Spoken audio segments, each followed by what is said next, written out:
تو سب سے زیادہ ہمدردی پی ٹی آئی کیمپ میں عوام میں جو ان کے کس کے لیے ہے؟ عمران خان کے جو قریبی مراد سعید، ان کا نام سامنے آیا ہے. اور ناظرین یہ جو چیزیں ہیں یہ اب سوشل میڈیا پہ اس پر بات ہوئی ہے. ہم نے کچھ اہم جو سوشل میڈیا ایکٹیوسٹ ہیں، عمار مسعود نے اس پہ ٹویٹ کیا ہے، وقار ستی نے کیا ہے. وہ پہلے جو ہے اس طرح کی چیزیں کرتے ہیں تو اس کو عمران خان مخالفت میں لیا جاتا ہے. میں نے بھی اس پہ بات کی ہے، کچھ چیزیں ہمارے سامنے آئی ہیں. تو وقار ستی اور عمار مسعود کی بہت ساری چیزیں ماضی میں ٹھیک ثابت بھی ہوئی ہیں. یہ بات ایسی ہے کہ اس کو نظر انداز نہیں کیا جا سکتا. جو میرے پاس بھی کچھ انفارمیشن ہے، اب یہ نام سامنے آنا، یہ اس بات کی جو اس کا اب ہونا یہ چاہیے کہ ان کی سیکیورٹی ہو، ان کو حفاظتی تحویل میں لیا جانا چاہیے. خود تحریک انصاف نے اگر یہ پلان کیا ہے تو اگر اس حد تک چلے گئے ہیں تو پھر تو اس کے بعد بات کہاں تک چلی جائے گی؟ کیونکہ ہم نے دیکھا کہ ماضی میں یہ ہوا اور ہوتا آیا ہے. بہت دفعہ یہ چیزیں ہوئی ہیں کہ یہ ایک واقعہ ہوتا ہے، پتہ چلتا ہے خود کروایا ہے اور اپنے مخالفین کے اوپر پرچہ کروانے کے لیے. ہم دیہاتوں میں دیکھتے تھے کہ جناب اپنی کوئی لڑائی ہوتی ہے تو ناک کی ہڈی توڑ دی اور اپنی انگلی توڑ دی اپنے مخالفین پر پرچہ کرانے کے لیے. یہ بات اسی تناظر میں اس سے کہیں خوفناک ہے. یہ ہو جاتی ہے پھر ملک میں کیوس، ملک میں جو ایک ایسی صورتحال. مقصد کیا ہے؟ مقصد اسٹیبلشمنٹ کو دباؤ میں لانا ہے. کیونکہ دیکھیں جب اس طرح کا خدا نہ خاصا کوئی واقعہ ہوتا ہے تو کیا کہا جائے گا؟ جی فوج کے اندر، آئی ایس آئی کے اندر ایسے جو عناصر ہیں جی انہوں نے یہ کروایا ہے. یہ ان کو دباؤ میں لایا جائے تاکہ پھر اپنا وہ مقصد حاصل کیا جائے جس میں اب وہ ابھی تک مسلسل ناکام چلے آ رہے ہیں، اقتدار واپس لینا. تو اس کے لیے اب کہاں تک آپ جائیں گے؟ تو اس کی انویسٹیگیشن ہونی چاہیے.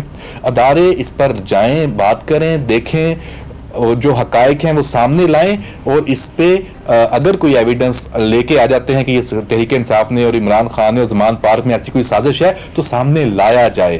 اس کو چھوڑا نہ جائے.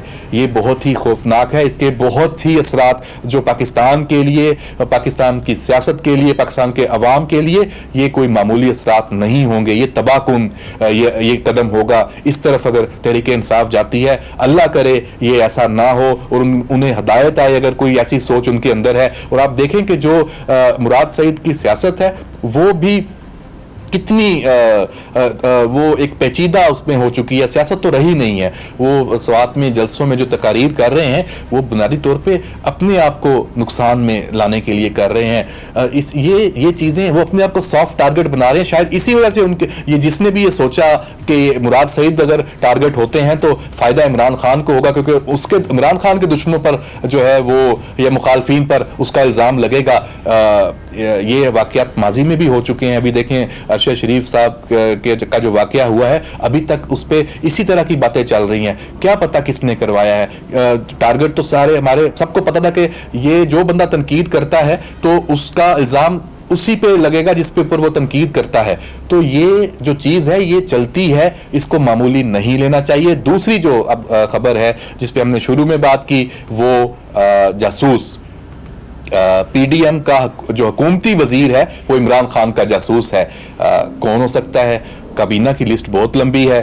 اب ظاہری بات ہے ہم کیسے سوچ سکتے ہیں کہ بلاول بھٹو زرداری یہ کام کریں گے. اچھا بڑی اس پہ سوشل میڈیا پہ بحث بھی شروع ہو گئی جب یہ چیز آئی ہے. لوگوں نے طنز بھی کرنے شروع کیے. ہاں جی شہباز شریف خود جاسوس ہے، بلاول ہے، رانا ثناء اللہ ہے، وہی جاسوسی کر رہے ہیں.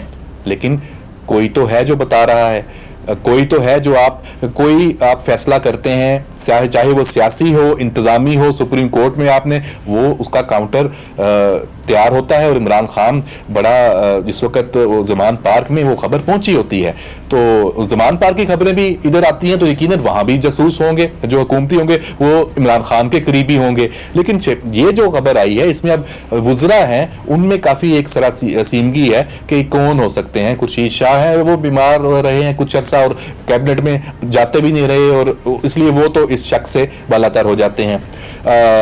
اس میں جو بڑے نام ہیں خواجہ سعد رفیق کیسے ہو سکتے ہیں؟ ظاہری بات ہے بڑا مشکل کام ہے کہ وہ یہ کام کریں. مریم اورنگزیب ہیں، حسن اقبال ہیں، یہ سارے نام ان پہ بات نہیں آتی. اسی طرح مولانا اسد محمود ہیں, وہ تو ڈیفینیٹلی سوال ہی نہیں پیدا ہوتا, وہ تو کیسے ہو سکتا ہے. ایم کیو ایم کے دوست ہیں, ان کے اوپر ہمیشہ سے لوگ شک کرنے میں بڑا وہ پہل کرتے ہیں, لیکن دیکھتے ہیں کہ اور ان کو کیا فائدہ اس کا ہو سکتا ہے. اسرار ترین بلوچستان سے ہیں, وہ باپ میں تھے پہلے اور ابھی بھی وہ عمران خان صاحب کے ساتھ رہے بھی ہیں, ان پہ بھی شک جا رہا ہے. پتہ نہیں اب ان کا یہ اس لیول کے کھلاڑی ہیں کہ نہیں ہے. کھلاڑی کوئی بڑا ہے ظاہری بات ہے, اور ایسا ہے جس کے پاس وہ کلوز بھی ہوگا شہباز شریف کے, جس کے پاس انفارمیشن ہوگی, ہو سکتا ہے ایک نہ ہو, ایک سے زیادہ ہو, وہ بھی اسی بہ میں اسی لہر میں بہ گئے ہوں کہ ابھی تو خان صاحب ہیں, ان کی اتنی مقبولیت ہے, ہمیں تو ان کے ساتھ ہی جانا ہے, یا ان کے اپنے اور کوئی مسائل ہوں تو اس وجہ سے وہ جا رہے ہوں. تو بہرحال یہ ایک خبر ہے اور اس پہ ہم کوشش کر رہے ہیں کہ اس تک پہنچیں کہ وہ کون ہے جاسوس.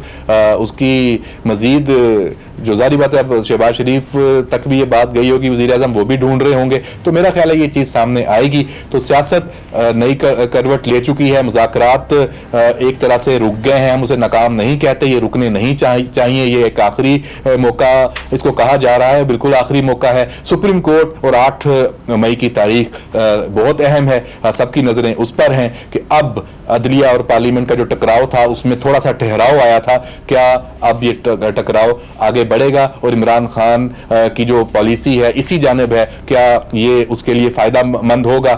پاکستان کے لیے تو یقیناً نقصان دہ ہوگا. تو ہمیں اب اس کو دیکھنا ہے, جو بھی چیزیں سامنے آتی رہیں گی اس پر بات کرتے رہیں گے.